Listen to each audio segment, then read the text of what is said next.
Facebook. Ya. Bawa mana?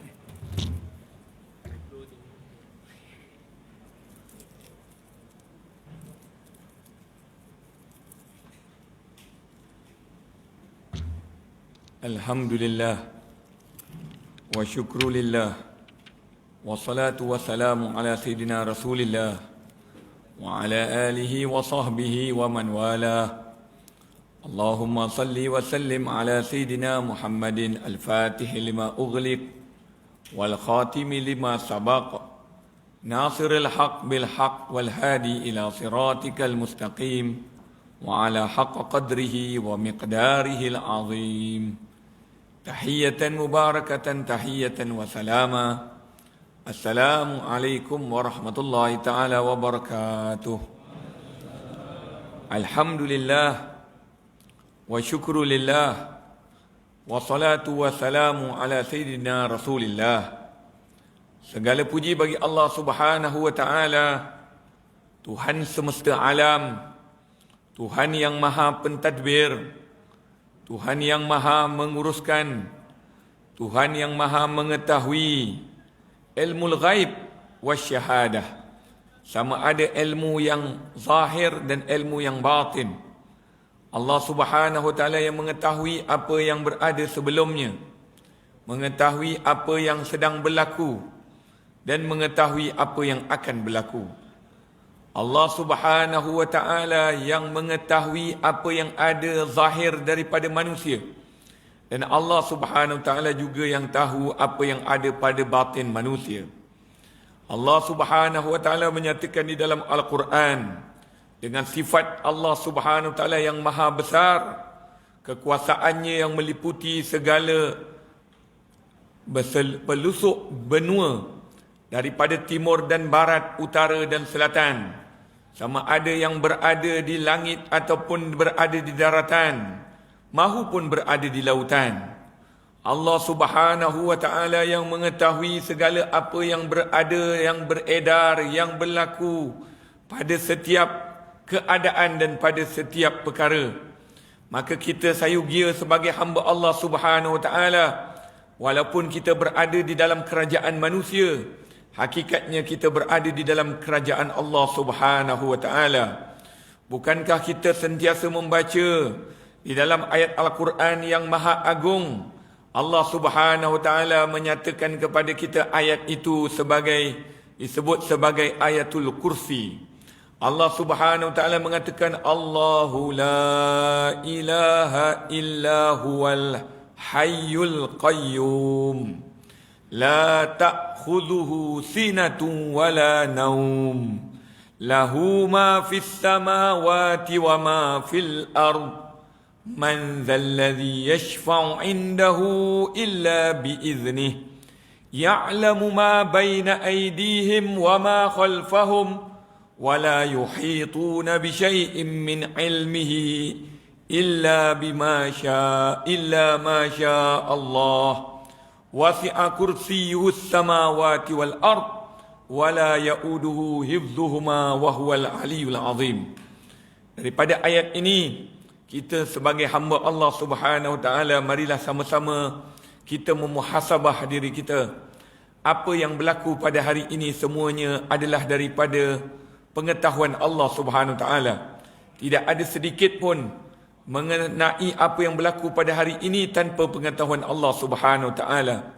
Cuma kita tidak mengetahui bilakah dan waktunya yang Allah Subhanahu wa ta'ala akan hentikan apa yang berlaku pada hari ini.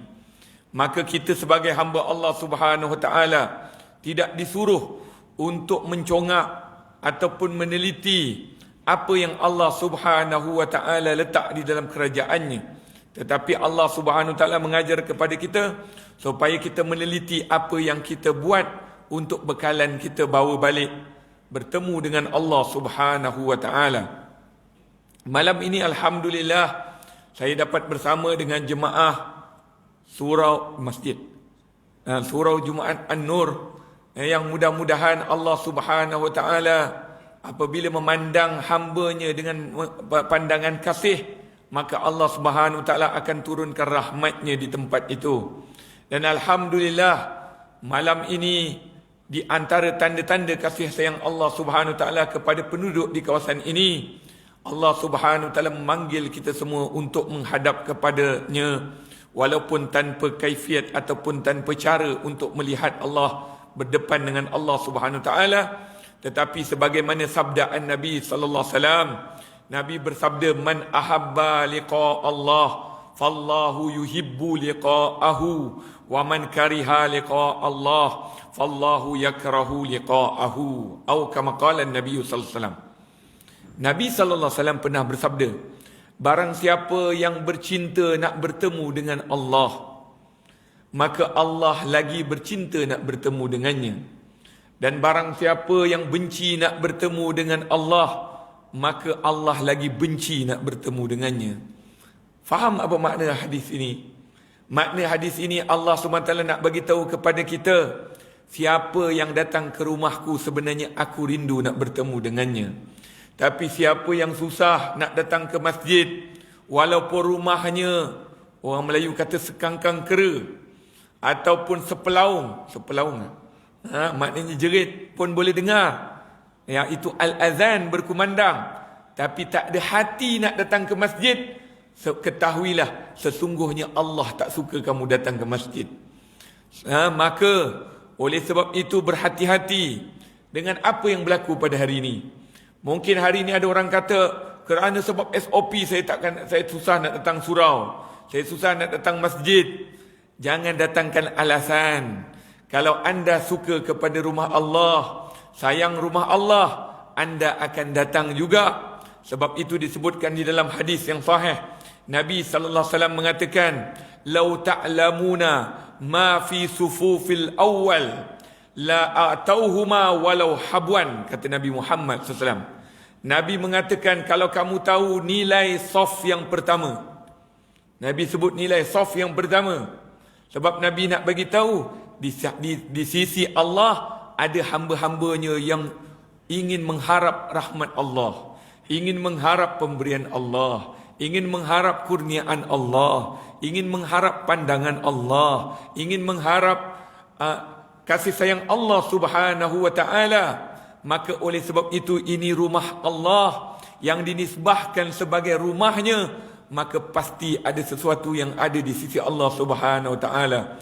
Sebab itu kata ulama tasawuf mengatakan, berhati-hati kamu kalau sekiranya kamu susah untuk datang ke masjid rumah Allah.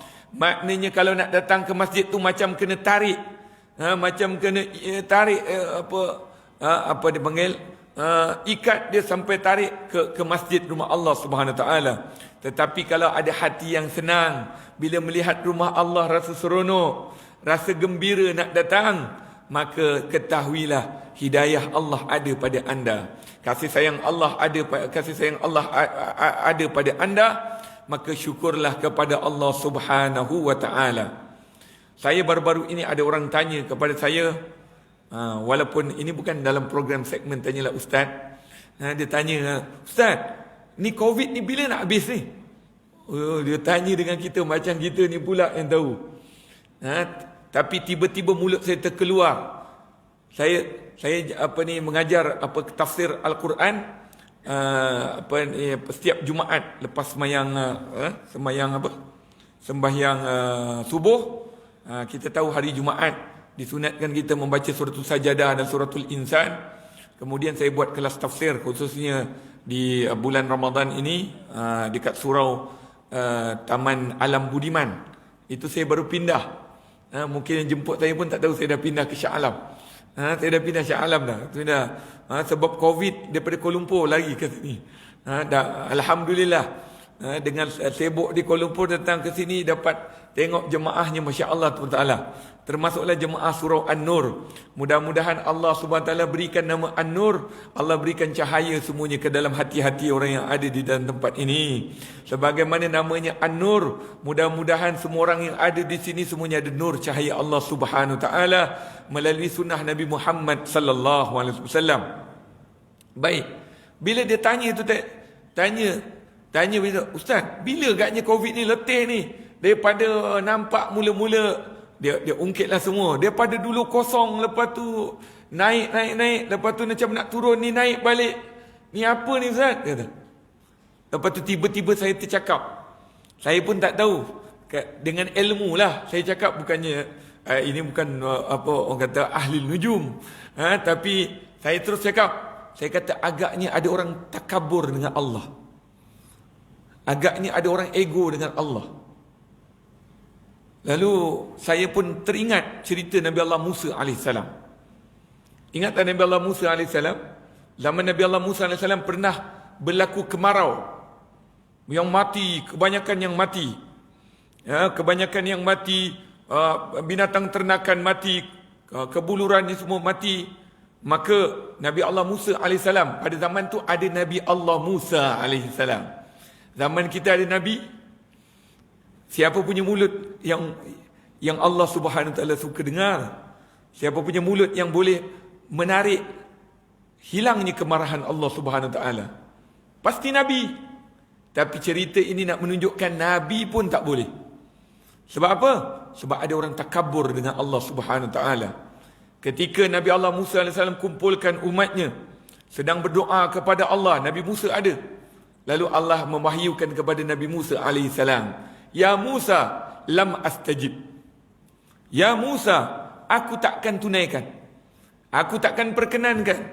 Lalu Nabi Musa minta dengan Allah, sungguh-sungguh, Ya Allah, ampunkan dosa kami, ampunkan dosa kami.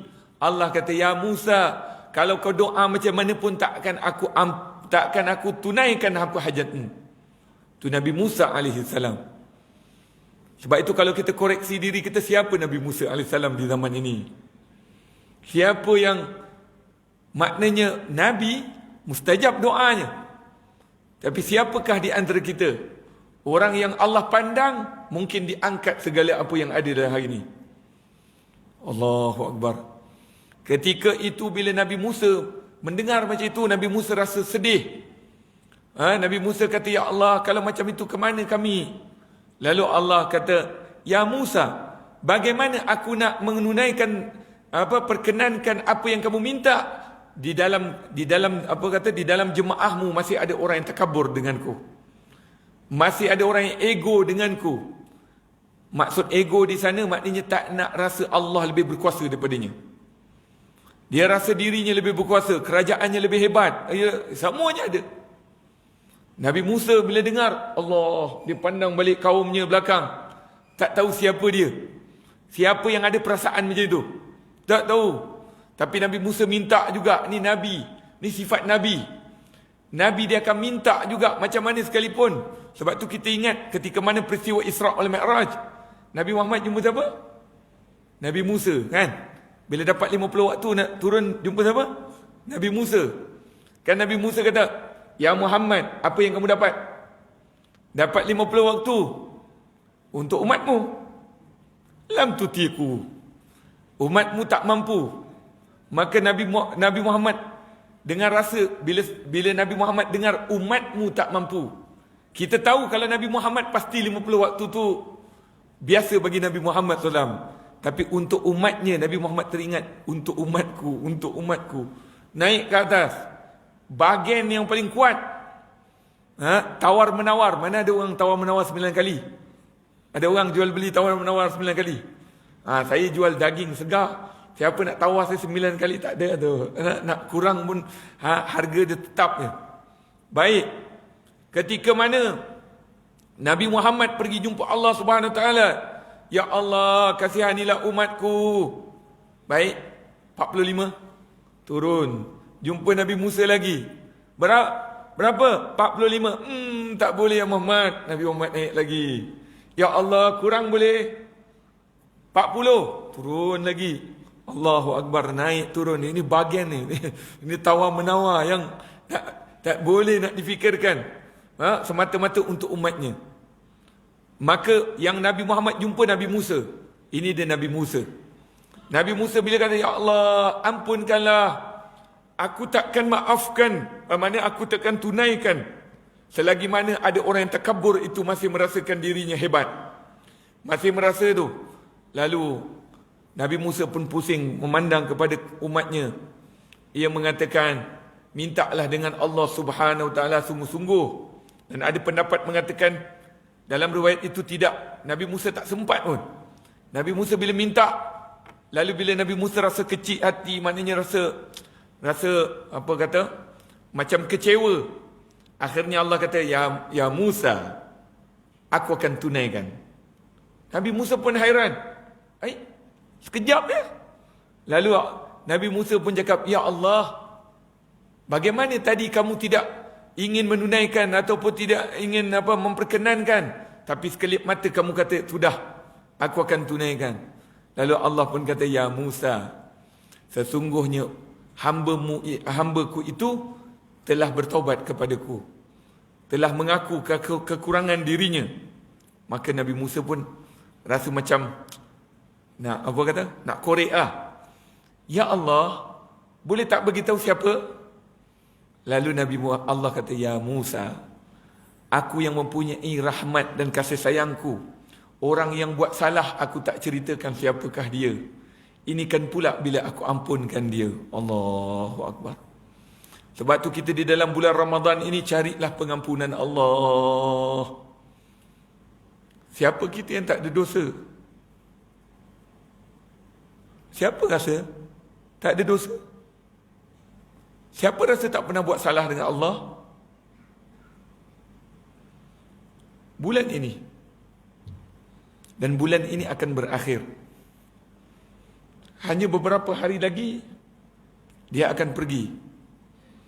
Yang rugi siapa yang tinggalkannya. Maka wahai seluruh penduduk di kawasan ini, jangan tinggalkan waktu yang sangat emas ini yang Allah berikan. Kurniaan yang besar daripada Allah Subhanahu Wa Taala di bulan Ramadan. Kalaulah para sahabat Nabi Muhammad sallallahu alaihi wasallam bercinta nak bertemu Ramadan 6 bulan sebelum Ramadan, mereka dah nampak rasa Ramadan nak hampir. Dan apabila Ramadan keluar, tidak ada seorang pun melainkan mengalir air mata kesedihan meninggalkan Ramadan. Ramadan meninggalkan mereka, maknanya mereka tak boleh nak suruh Ramadan tetap, tetapi pahala yang ada pada Allah Subhanahu Wa Taala itulah menunjukkan Ramadan. Siapa yang rasa Ramadan sudah pergi, jangan letakkan apa-apa mengatakan bahawasanya Ramadan telah pergi, melainkan apa yang kita buat selepas Ramadan. Kalau kita dapat lakukan seperti mana istiqamah yang kita jalankan di dalam bulan Ramadan, kita teruskan dengan membaca Al-Quran. Tilawatul Quran. Kita membaca tilawatul Quran. Seperti mana tadarus Al-Quran yang ada, teruskan continue. Kita hidupkan malam-malam dengan tarawih. Subhanallah, sekarang pukul apa dah? Pukul 10.10. Luar Ramadan pernah kita duduk 10.10 duduk macam ni? Hanya Ramadan je. Bulan Ramadan kita akan duduk macam ni. Bulan Ramadan kita akan solat sama-sama tarawih. Bulan Ramadan Allah tarik seluruh hamba Allah ramai-ramai masuk dalam rumahku. Iklan paling besar sekali, Allah tarik hambanya masuk dalam rumah Allah bulan Ramadan. Bulan Ramadan Allah Subhanahu Wa Taala tarik ahli keluarga.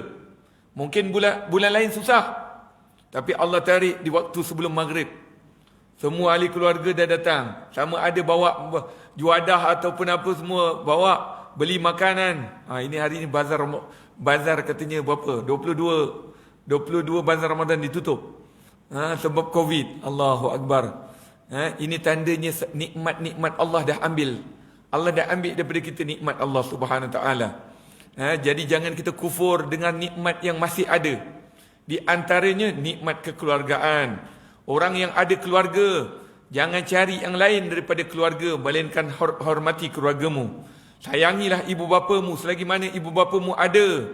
Sayangilah ahli keluarga, sentiasa bersama dengan mereka untuk hidupkan waktu berbuka tadi bersama-sama. Sebelum berbuka, kalau boleh berzikirlah sama-sama. Kalau boleh sebelum berbuka, seperti mana tahlil arwah yang kita baca tadi, kita baca ahli keluarga kita. Kita kumpulkan abang, alung, angah semua. Jom kita baca siapa yang telah meninggal dunia. Atuk kita, nenek kita. Sama ini baca sama-sama dengan anak. Ini lagi betul, lagi lagi barakahnya, lagi besar. Mungkin yang imam baca, imam pun tak tahu, hanya sebut nama je. Kita hadiahkan arwah ni. Tapi orang yang kenal orang ini, kalau dia baca lagi kuat. Sebab itu kata Nabi Muhammad sallallahu alaihi wasallam, "Idza mata ibnu Adam, inqata'a amaluhu illa min salas." Seorang cucu cicit Adam, kalau ia meninggal dunia, terputus amalannya. Amalannya terputus kecuali 3 perkara. Apa dia? Ilmun yuntafa'u bih. Ilmu yang dimanfaatkan dengannya. Apa makna ilmu yang dimanfaatkan dengannya? Iaitu ilmu, kalau dia itu ustaz, kalau dia itu guru, kalau dia dia mengajar, maka ilmu yang dimanfaatkan, disebarkan kepada orang lain, maka dapat pahalanya berterusan walaupun dia dalam kubur. Allahu Akbar. Sebab tu, kalau boleh kita bila datang dekat sekolah-sekolah tahfiz, sekolah agama yang kita ziarah-ziarah, kita sajalah pergi dekat guru-guru tu ataupun orang yang yang menguruskan tu. Ada tak anak-anak yang bagus nampaknya, potensi dia bagus? Ada. InsyaAllah saya mungkin dalam seminggu sekali, sebulan sekali, saya nak bagi RM50 untuk dia. Tapi bukan dia, untuk pengajian dia.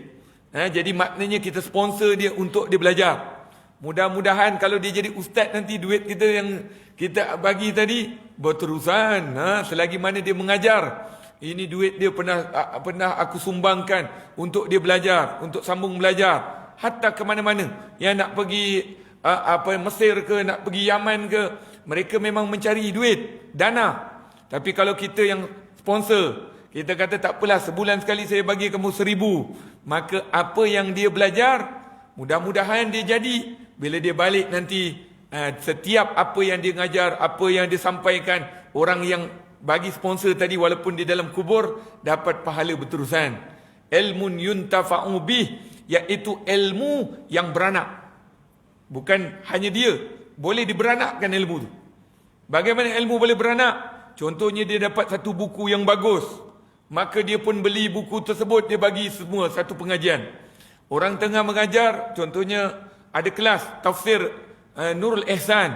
Jadi dia kata, masjid, ini ustaz ni nak ngajar kitab tafsir Nurul Ihsan, saya dah beli 100, edarkan pada seluruh. Tapi yang penting belajar, bawa lah kitab. Janganlah masa first year, lepas tu lah kali datang tak ada kitab. Happy go lucky. Dia bawa, akhirnya ustaz dia yang bawa kitab, anak murid tak bawa kitab. Ini di antara adab. Di antara adab, kalau dulu ulama-ulama dulu kalau tak ada kitab, anak muridnya mengaji sampai berdiri. Tapi kalau hari ni kalau buat macam ni, alamat, sekali cikgu mengajar tiang ya. Tak ada orang. Tapi itu di antara adab. Sebab itu kalau kita lihat dulu ulama-ulama dulu, kalau mengajar ada anak murid je bercakap, akhirnya dia kata, kalau kamu nak bercakap, aku hantar kamu pergi pasar. Pergi pasar belajar.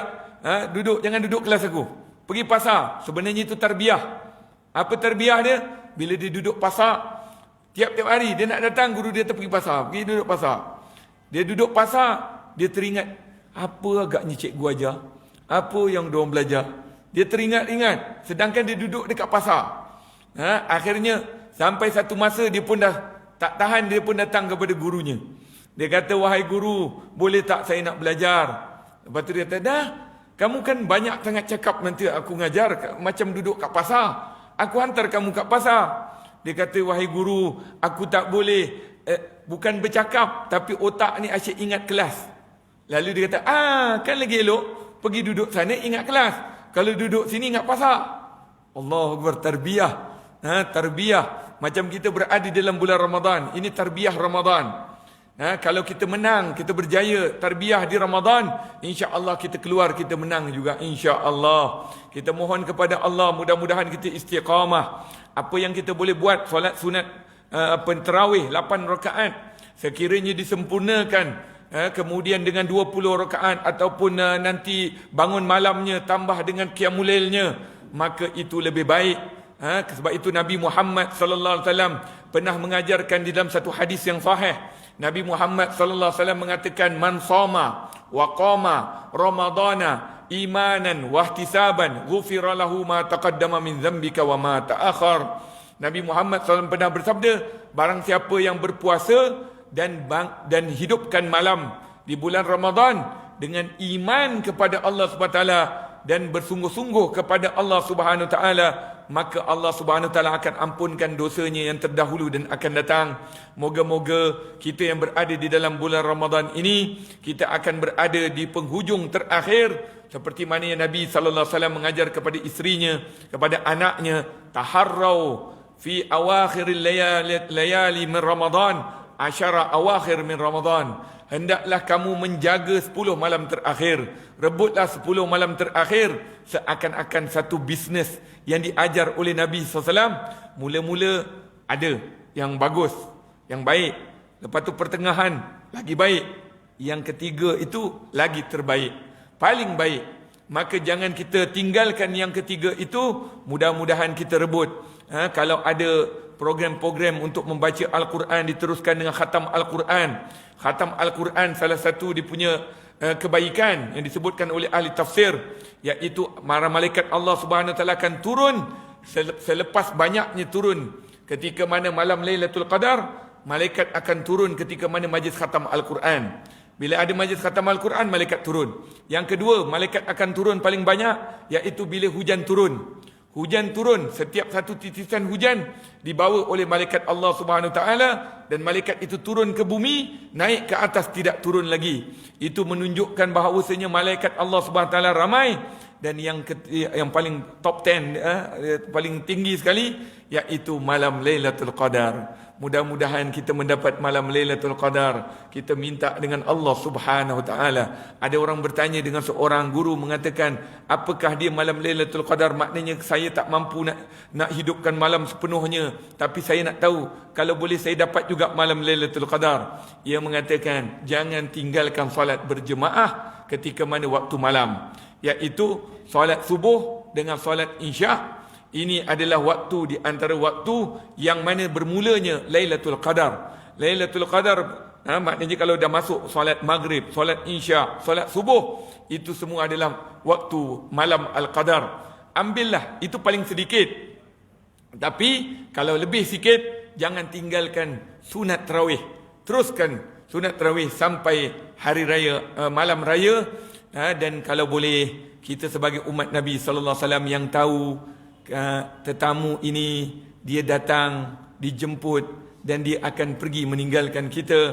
Sebelum dia meninggalkan kita, biarlah air mata kita mengalir, merasa kesedihan dengan pemergian Ramadan nanti. Kalau sekiranya Ramadan meninggalkan kita, kita minta dengan Allah Subhanahu Taala, moga-moga pada tahun ini kita sedar akan hakikat Ramadan. Kita rasa gembira dengan datangnya Ramadan. Kita berada di dalam Ramadan. Mudah-mudahan kita rebut apa yang ada di dalam Ramadan. Ya Arhamar Rahimin, Ya Hannan, Ya Mannan, Ya Badi'as Samawati wal Ard, Ya Dzal Jalali wal Ikram. Ya Allah, ya Tuhan kami mohon padamu ya Allah, pada malam ini kami berada di dalam rumah-Mu ya Allah. Rumah-Mu yang perlu dibesarkan, rumah-Mu yang perlu diagungkan, rumah-Mu yang perlu dimuliakan. Maka kami mohon kepadamu ya Allah, kami sentiasa bersangka baik Engkau memberikan kepada kami setiap pemberian pada malam-malam di bulan Ramadan. Maka kami mohon padamu ya Allah, kurniakanlah pemberian yang terbaik di sisi-Mu pada kami ini ya Allah. Hamba-Mu yang kerdil, hamba-Mu yang hina, hamba-Mu yang lemah, hamba-Mu yang daif, hamba-Mu yang naif ini ya Allah. Ya Arhamar Rahimin, ya Allah, bukankah Engkau lebih mengetahui apa yang berlaku pada hari ini di timur dan barat, utara dan selatan? Maka kami mohon padamu ya Allah, dengan sangka baik kami kepadamu, Engkau yang memberikan penyakit dan Engkau juga yang menyembuhkan penyakit. Seperti mana Khalil Nabi Allah Ibrahim AS pernah menyatakan, wa idza maridtu fahuwa yashfini. Apabila aku mendapat sakit, Engkaulah yang menyembuhkannya. Maka kami mohon padamu ya Allah, berkat bertemu kami di dalam rumah-Mu ini ya Allah, hentikanlah COVID ini ya Allah. Angkatlah COVID ini ya Allah. Hilangkanlah COVID ini ya Allah. Hancurkanlah COVID ini ya Allah. Musnahkanlah COVID ini ya Allah. Ya Arhamar Rahimin, Ya Arhamar Rahimin, Ya Arhamar Rahimin. Ya Allah, kami tahu ya Allah, bukan bahayanya penyakit COVID ini ya Allah, tapi yang lebih bahaya, hamba-Mu terputus hubungan dengan-Mu ya Allah. Covid ini kecil saja ya Allah. Maka kami mohon kepadamu ya Allah, tariklah seluruh penduduk di kawasan ini meramaikan rumahmu sebelum ada perintah lagi kalau sekiranya tertutup kembali ya Allah. Tapi kami mohon padamu ya Allah, kami sangka baik denganmu ya Allah. Biarlah masjid ini berterusan ibadahnya ya Allah. Biarlah jemaahnya makin ramai ya Allah. Ya Arhamar Rahimin. Ya Allah ya Tuhan kami, Kau permudahkan segala urusan ahli jawatan kuasa surau Jumaat ini ya Allah. Dan juga kepada imam-imamnya ya Allah. Juga kepada orang-orang yang menghidupkan rumahmu ini ya Allah. Agar Kau berkati hidup mereka ya Allah. Rahmati hidup mereka ya Allah. Kasihani hidup mereka ya Allah. Sayangi hidup mereka ya Allah. Pelihara hidup mereka ya Allah. Lindungi hidup mereka ya Allah. Ya Arhamar Rahimin. Berikanlah kami semua kebahagiaan di dunia dan di akhirat. Keselamatan di dunia dan di akhirat. Terpelihara di dunia dan di akhirat. Rabbana zalamna anfusana wa illam taghfir lana wa tarhamna lanakunanna minal khasirin. Rabbana atina fid dunya hasanah wa fil akhirati hasanatan wa qina adzaban nar. Wa sallallahu ala sayidina Muhammadin wa ala sallam. Walhamdulillahi rabbil alamin. Jadi sebelum saya menangguhkan majlis ilmu ataupun pertemuan kita ini, tak tahulah bila lagi boleh bertemu. Saya pun tak dapat agak kat mana saya nak pergi ni, Surau Jumaat An-Nur. Tapi bila dah sampai sini, pernah tazkirah kat sini. Itu pun tazkirah Ramadan juga kan? Tazkirah Ramadan juga. Alhamdulillah. Terima kasih kepada siapa yang menjemput saya, yang mengizinkan saya bersama. Sedikit yang saya ingin memberitahu, saya ada mendirikan sekolah, membangunkan sekolah OKU, anak-anak khas. Jadi bukan saya yang bangun, isteri saya yang bangunkan, saya bersama dengan beliau. Jadi ada flyers yang siapa yang nak tengok perjalanan sekolah itu, maka saya minta kalau ada siapa yang nak infak sekolah, iaitu namanya Little Mukmin Kids, untuk anak-anak khas yang ada ADHD, disleksia, autism, mild autism, semuanya terletak di Wangsa Melawati. Jadi kalau ada siapa yang nak menderma untuk sumbangan perjalanan sekolah ini, dialu-alukan. Terima kasih banyak. Hadza wabillahi taufiq wal hidayah. Assalamualaikum warahmatullahi taala wabarakatuh. Kalau sudi, ambillah flyer saya yang saya bawa ini untuk dilihat. Kalau ada bantuan, terima kasih banyak. Hadza wabillahi taufiq wal hidayah. Assalamualaikum warahmatullahi taala wabarakatuh.